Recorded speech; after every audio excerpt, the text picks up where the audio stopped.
अस्सलामुअलैकुम। मैं शमशेर एस्ट्रोलॉजिस्ट ते दोस्तों गल करने भई ऐदकां दा साल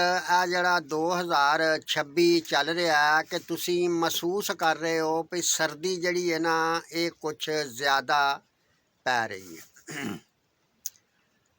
इल्मे नजूम के मुताबक वेख्या जाए तो सर्दी का तलक जड़ा ना ये सियारे जोहल दे नाल है ते सियारा जोहल इस टाइम बुरज हौत दे विच राहू दे नाल चल रहा है, यानी राहू दे नाल सियारा जोहल लग के ते मनहूस हो गया, जिहदी वजह दे नाल सर्दी दी शिद्दत जिहड़ी है ना वो कुछ ज़्यादा है। पर एक गल मेरी याद रखियो,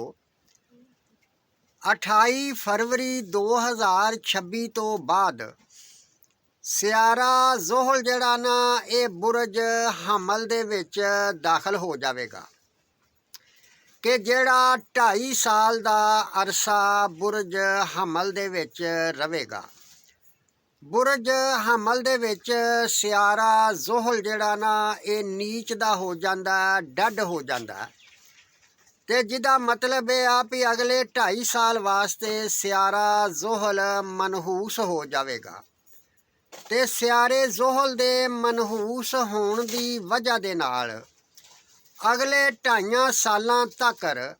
दुनिया दे उत्ते कोई खौफनाक किस्म की तबाही होने का चांस पाया जाता है। और इस तो अलावा अप्रैल 2026 दे विच सियारा जोहल ते सियारा मरीख दोवें बुरज हमल दे विच कट्ठे होणगे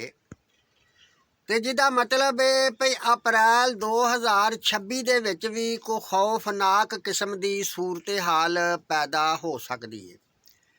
ये खास करके वक्त जिहड़ा ना बर्रे सगीर वास्ते ज़्यादा मनहूस होवेगा।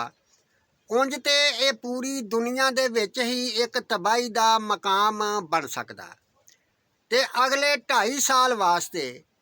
मनहूस किस्म का वक्त जिहड़ा ना ये साबित हो सकदा,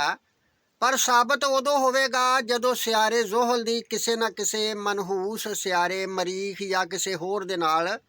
नज़र जिहड़ी है ये बनेगी। और इस तो हट के फिर जिहड़ा अगला साल आउणा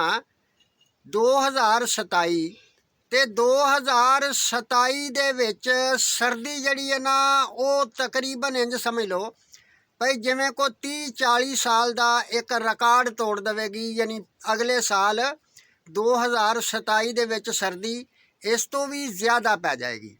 इस करके भी सियारा जोहल जिन्हें इस नूं कंट्रोल करना वो सियारा मनहूस होवेगा।